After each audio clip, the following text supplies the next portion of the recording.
안녕하십니까. 지식산업센터 전문기업 지산엔 박희성 대표입니다.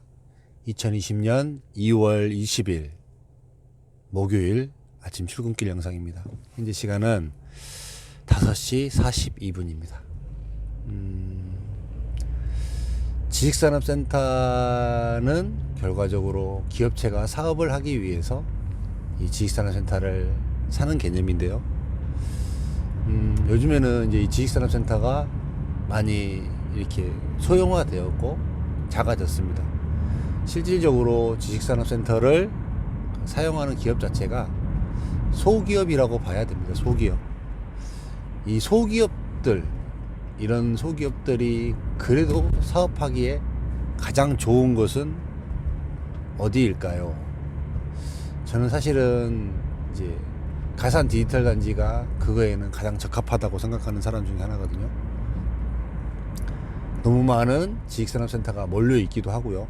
그 다음에 그로 인해서 참 많은 이 기업체들이 또 선호해서 가산 디지털 단지로 들어오고, 또 신규로 생겨나는 신설 법인이 다른 지역에 비해서 월등히 많을 정도로 가산 디지털 단지는 굉장히 많은 기업체들이, 작은 기업체들이 많이 움직이고 있는 곳입니다.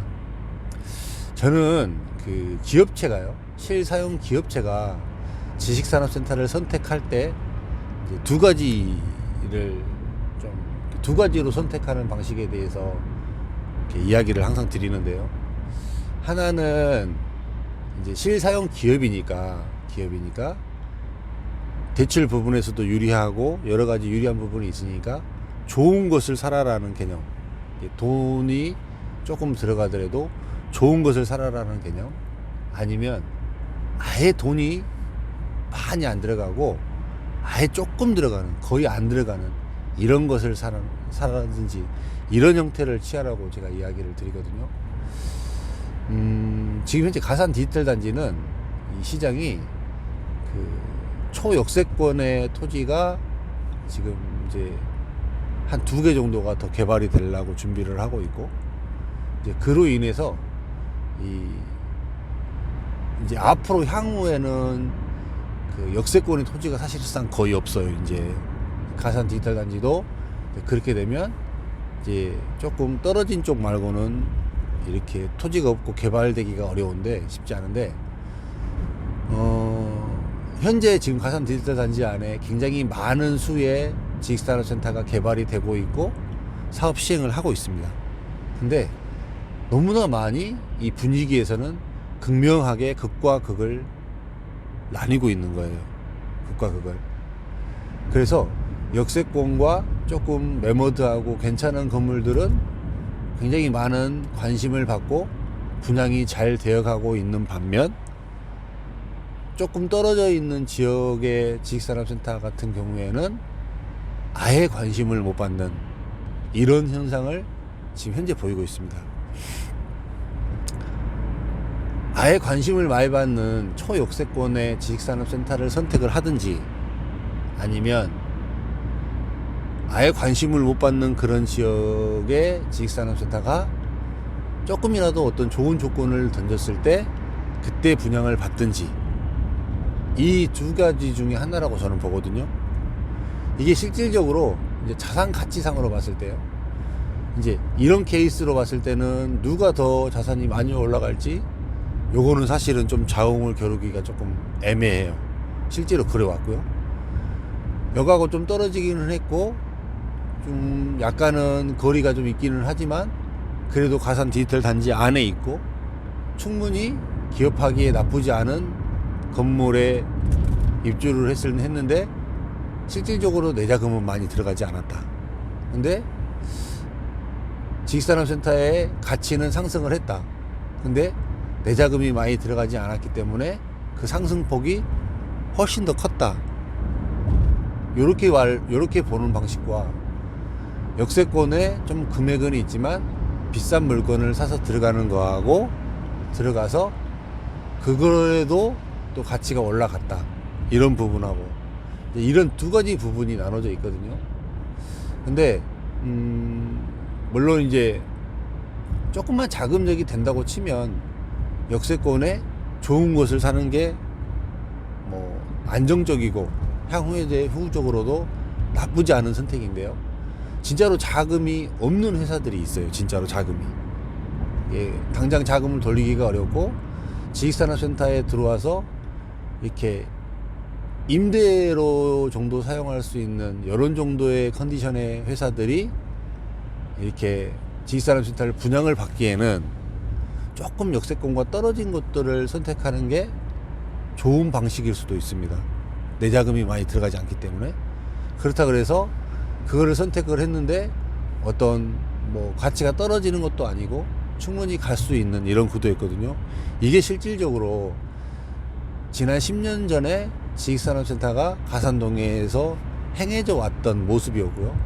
또 실질적으로 그렇게 분양이 되고 또 그런 형태로 이렇게 집행이 되고 그랬습니다. 자기 자금이 뭐 5% 내외에 들어간 건물들도 많았고요. 실제로 뭐 할인을 해줬던 이런 부분들도 많았고요. 생각보다 자기 자금에 있어서 굉장히 유리한 우위를 점하고 입주를 했던 건물들이 상당히 많습니다. 반면에 역세권에 있는 그때 당시 뭐 대륙 포스트타워 뭐 6차 뭐 이런 건물들 같은 경우는 당시 가격으로도 굉장히 비싼 가격이었어요. 당시 가격으로 뭐 750, 760 이랬으니까 지금 체감으로 봐도 1200~300만 원 체감 정도 되는 거예요. 네, 그런 형태로 해서 역세권이 또 너무 금액이 비쌌기 때문에 또 분양이 그렇게 썩 잘 가지는 않았거든요.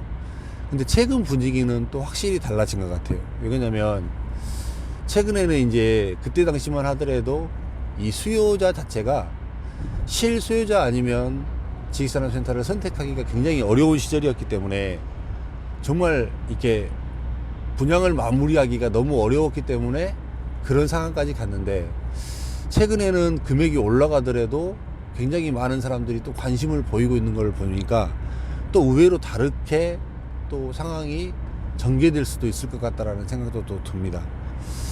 참 어떻게 흘러갈지 이제 우리 이쪽 분양하는 사람들의 입장에서는 가끔 웃으면서 하는 얘기가 있거든요.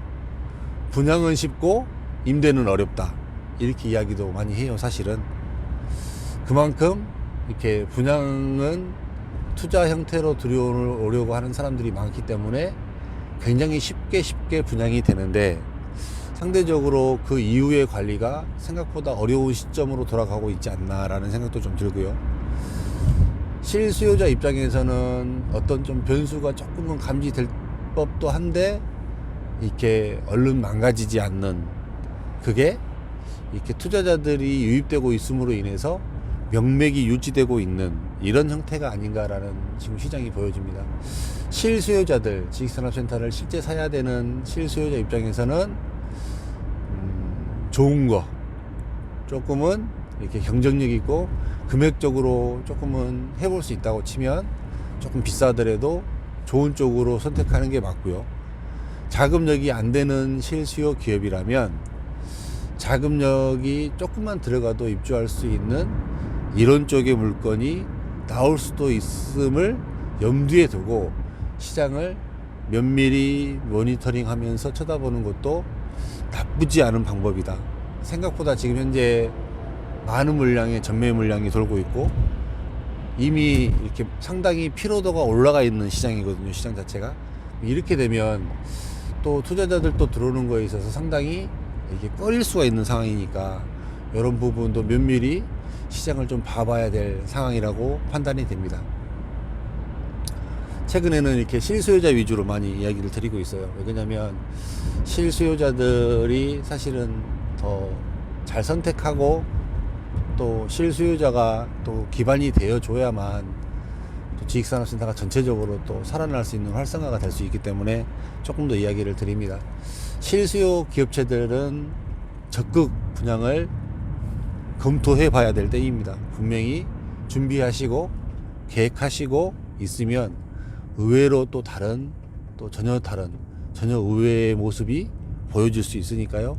항상 이렇게 정보와 시장 상황을 면밀히 체크를 하시다 보면 또 여러분들이 의외로 좋은 물건을 선택할 수 있는 이런 기회가 올 수도 있습니다. 그렇게 하시고요. 또 내일 이따가 또 뵙도록 하고 오늘 하루도 화이팅 하시기 바라겠습니다. 화이팅 하십시오.